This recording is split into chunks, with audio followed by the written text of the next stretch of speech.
सुप्रभात बच्चों, हिंदी की कक्षा में आपका स्वागत है। आज हम लोग वर्ण विचार के बारे में पढ़ेंगे। ठीक है, अभी तक तो आप ये जान ही चुके हैं कि भाषा के लिखित और मौखिक दो रूप होते हैं। ठीक है, भाषा के लिखित रूप को जानने के लिए हमें वर्णों का ज्ञान होना जरूरी है। ठीक है, तो आइए हम वर्ण के बारे में जानते हैं। वर्ण भाषा की सबसे छोटी ध्वनि जिसके और टुकड़े नहीं हो सकते वर्ण कहलाते हैं। जैसे पुस्तक एक शब्द हुआ, इसमें पुस्तक जो शब्द है वो कितने वर्णों को मिलाकर बना है? तो प प्लस उ प्लस स प्लस त प्लस अ प्लस क प्लस अ। ठीक है, तो इसमें कितने वर्ण हैं? तो 1 2 3 4 5 6 7 वर्णों को मिला करके पुस्तक शब्द बनाया गया है। ठीक है, तो इस तरह से जो भाषा की सबसे छोटी ध्वनि होती है उसे हम वर्ण कहते हैं, उसके और टुकड़े नहीं किए जा सकते। आइए अब हम स्वर को देखते हैं। स्वरों की संख्या कितनी होती है? तो 11 होती है। ठीक है, जैसे वर्ण जो होता है उसके दो भेद होते हैं, स्वर और व्यंजन। तो स्वरों की संख्या जो है वो 11 होती है। कौन कौन? तो अ, आ, ई, उ, री, ए, ओ, औ। ये 11 स्वर हैं। ठीक है, इसके अलावे 2 अयोगवा होते हैं, अंग और अ। ये दोनों अयोगवा हैं। अब व्यंजन को हम देखते हैं तो इनकी संख्या कितनी है? 35। ठीक है, क, ख, ग, घ, अंग, च, छ, ज, झ, ञ, ट, ठ, ड, ढ, न, ड़ और ढ, त, थ, द, ध, न, प, फ, ब, भ, म, य, र, ल, व, तलाभ्य स, मूर्धन्य स, दंत्य स, ह। इस तरह से इनकी संख्या 35 है। इसके अलावे 4 संयुक्ताक्षर होते हैं, छ, त्र, ज्ञ और स्र। ठीक है, इनकी संख्या 4 है संयुक्ताक्षर। इस तरह से कुल वर्ण जो है 52 हो गए। अब हम लोग वर्णों के भेद के बारे में देखते हैं। वर्णों के मुख्यतः 2 भेद होते हैं, स्वर और व्यंजन। इसके अलावे एक अयोगवाह भी होता है। ठीक है, उसके बाद स्वर किसे कहते हैं?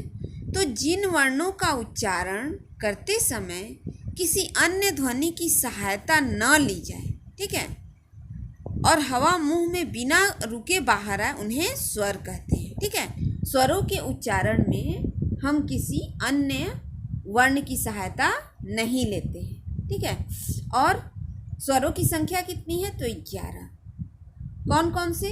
तो अ, आ, ई, उ, री, ए, ओ, औ। ये सभी स्वर हैं। ठीक है, स्वर 3 प्रकार के होते हैं। पहला ह्रस्व स्वर, दूसरा दीर्घ स्वर, तीसरा प्लुत स्वर। आइए अब इनके बारे में हम जानते हैं। पहला ह्रस्व स्वर। ठीक है, जिन स्वरों के उच्चारण में कम समय लगता है, जैसे जिन स्वरों का उच्चारण करने में सबसे कम समय लगता है, उन्हें हम ह्रस्व स्वर कहते हैं। जैसे अ, ई, उ, री, ये चारों ह्रस्व स्वर हैं। ठीक है, ह्रस्व स्वर की संख्या कितनी है? 4 है। इसके बाद दीर्घ स्वर। तो जिन स्वरों के उच्चारण में ह्रस्व स्वर से दुगुना समय लगता है, उन्हें दीर्घ स्वर कहते हैं। इनकी संख्या कितनी है? तो 7 है। आ, दीर्घ ई, दीर्घ उ, ए ओ, औ। ठीक है, ये 7 स्वर जो है वो दीर्घ स्वर कहलाते हैं। प्लुत स्वर, प्लुत स्वर में जिन स्वरों का उच्चारण करते समय ह्रस्व स्वर से तिगुना समय लगता है उन्हें प्लुत स्वर कहते हैं। इनका प्रयोग मंत्र उच्चारण तथा किसी को पुकारने के लिए किया जाता है, जैसे भैया, ओम। ठीक है, जैसे इस प्लुत स्वर का ज़्यादातर प्रयोग हम लोग मंत्रों आदि में देखते हैं। ठीक है, मंत्र का उच्चारण करते हैं, उसमें इस प्लुत स्वर का ज़्यादातर उपयोग किया जाता है। ठीक है, तो इस तरह से स्वर के कितने भेद हैं? तो 3, ह्रस्व स्वर, दीर्घ स्वर, प्लुत स्वर। ठीक है, ह्रस्व स्वर की संख्या 4 होती है, दीर्घ स्वर की संख्या 7 होती है, और प्लुत स्वर जो होते हैं वो उनका उच्चारण जो है वो ज़्यादातर मंत्र आदि में किया जाता है। अब हम लोग स्वरों की मात्राओं के बारे में जानेंगे। स्वरों के कुछ निश्चित चिन्ह होते हैं, इन चिन्हों को ही हम मात्रा कहते हैं। ठीक है, जैसे व्यंजन के साथ जब स्वरों का प्रयोग होता है तो उसको मात्रा के रूप में दिखाया जाता है। आइए यहाँ हम स्वर और उनकी मात्रा के बारे में जानते हैं। अ, इसकी कोई मात्रा नहीं होती। ठीक है,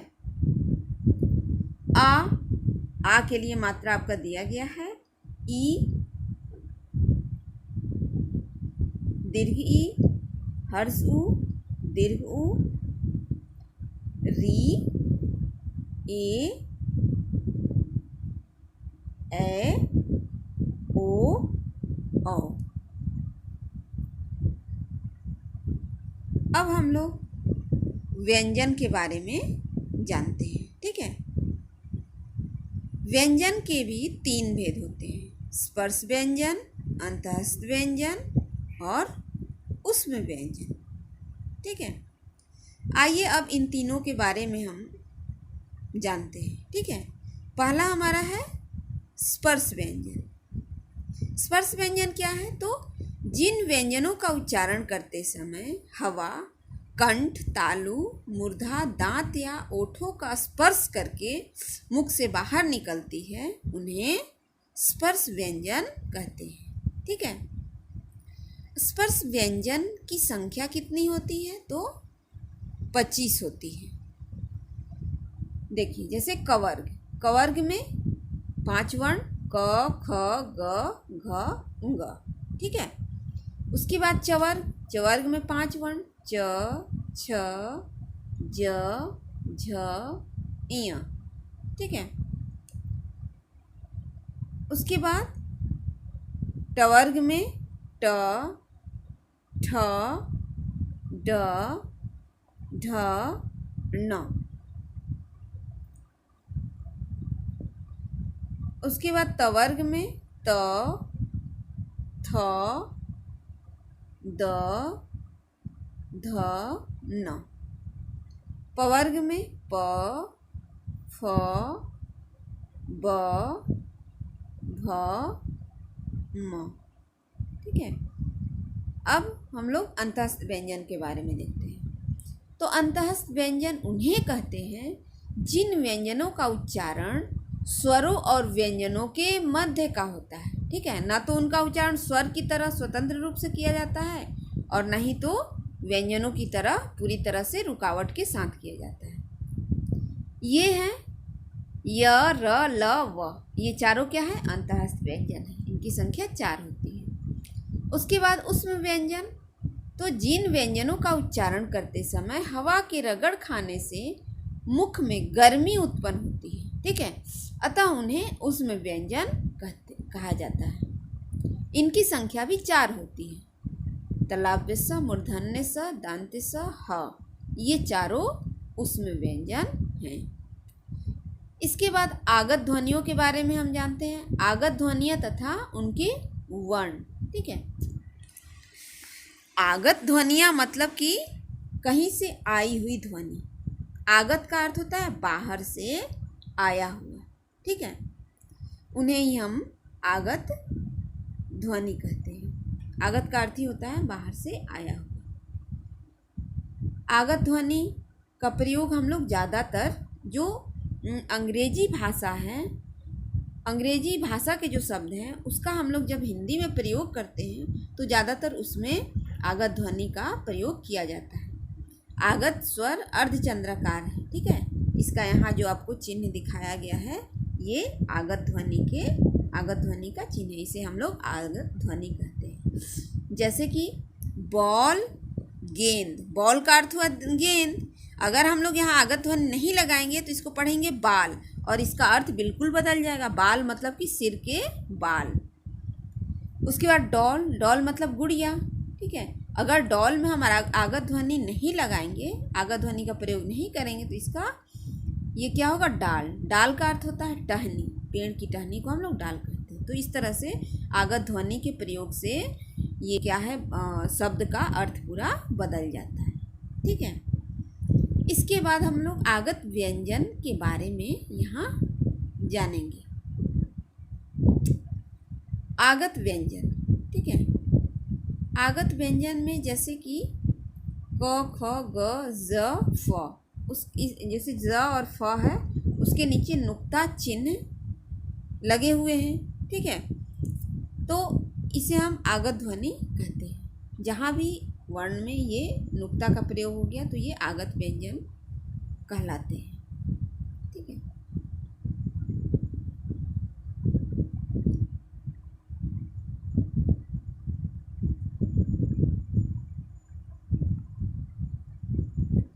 नुक्ते के बिना जैसे शब्द का अर्थ बिल्कुल बदल जाता है। सजा मतलब होता है सजाना या सजावट, और सजा उसका अर्थ हो गया दंड। जरा मतलब बुढ़ापा, और जरा मतलब थोड़ा, ठीक है। इस तरह से नुक्ता चिन्ह लगाने से शब्द का जो अर्थ है वो बदल जाता है। उसके बाद अयोगवाह। अयोगवाह का अर्थ होता है अ के योग से अर्थ ग्रहण करने वाला वर्ण, ठीक है।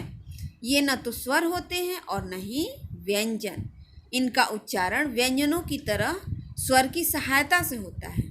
अयोगवाह दो प्रकार के होते हैं, अनुस्वार और विसर्ग, ठीक है। अनुस्वार को हम लोग बिंदु के रूप में दिखाते हैं। शब्द के ऊपर बिंदु के रूप में लगा करके अनुस्वार चिन्ह को हम लोग दिखाते हैं। जैसे संत, शांत, जंगल, पंखा, ठीक है। इन सभी शब्दों में अनुस्वार लगे हुए हैं। उसी तरह से विसर्ग का प्रयोग हम लोग करते हैं जिस भी शब्द में, तो उसका उच्चारण हम लोग किस तरह करते हैं, तो ह के रूप में, ठीक है। जैसे प्रातः, अतः, पुनः, इसका उच्चारण ह की तरह होता है, ठीक है। और इसका चिन्ह है ये।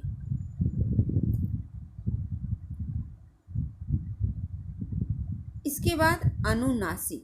अनुनासिक स्वर वे होते हैं जो स्वर मुख और नाक से बोले जाते हैं, जिसका सूचक चंद्र बिंदु होता है, ठीक है। यहाँ जैसे दिखाया गया है चंद्र बिंदु। आँख, हंसना, ऊँट आदि शब्द इसके उदाहरण हैं। जिन वर्णों की मात्रा शिरोरेखा के ऊपर लगाई जाती है वहाँ चंद्र बिंदु के स्थान पर बिंदु लगाया जाता है। जैसे कि मैं, क्यों, तो आदि जगहों पर चंद्र बिंदु को बिंदु के रूप में दिखाया जाता है।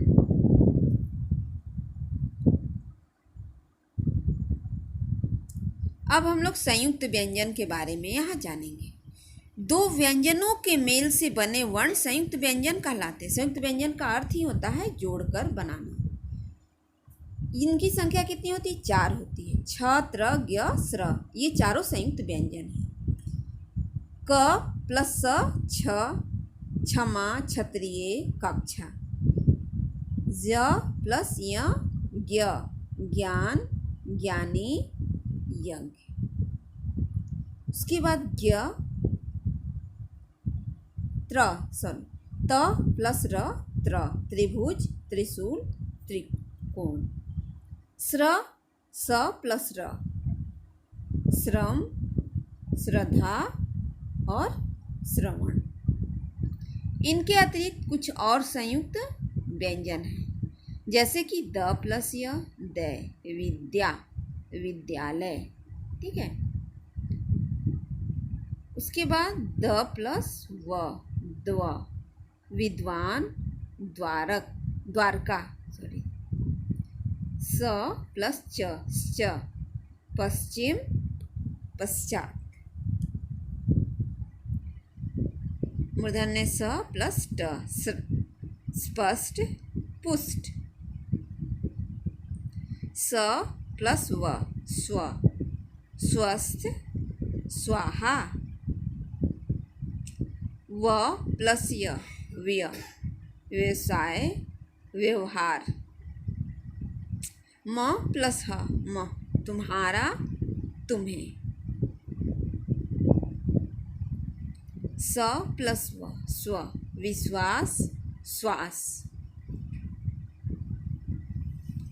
ह प्लस म हम ब्रह्मा ब्रह्म। त प्लस व त्व तत्व नारीत्व।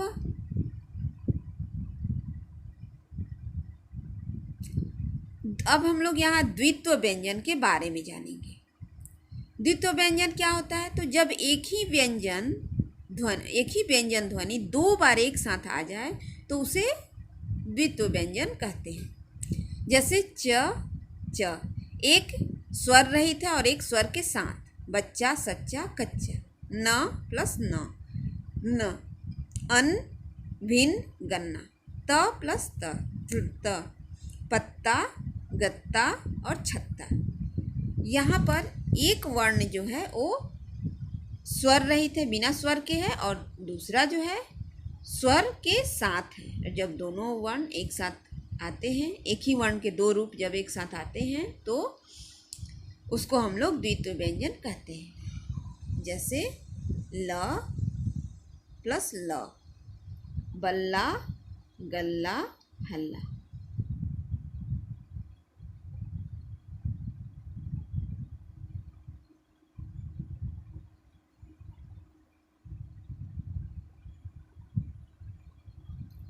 अब हम लोग र के विभिन्न रूपों के बारे में यहाँ जानेंगे।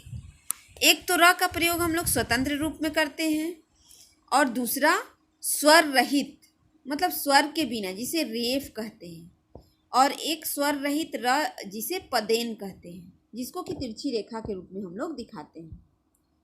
र स्वतंत्र रूप से जब हम र का प्रयोग करते हैं तो कर रख नीर करण, ये स्वर के समान र के सामान्य रूप है।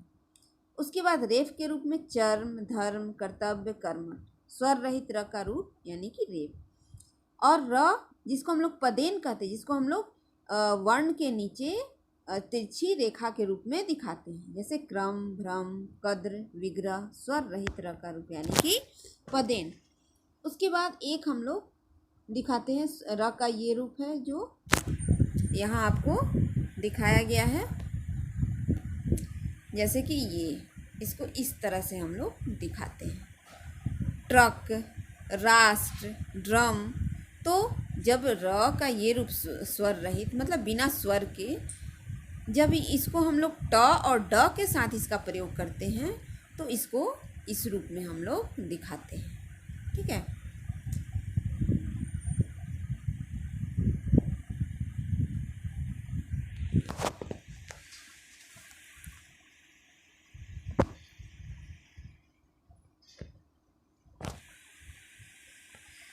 ठीक है बच्चों, तो अब हमारा जो वर्ण विचार है वो ख़त्म हुआ। इस वीडियो को आप लोग ध्यानपूर्वक देखिएगा और जो भी वर्क आपको दिए जा रहे हैं उसको पूरा करके ग्रुप में सेंड कीजिएगा। ओके।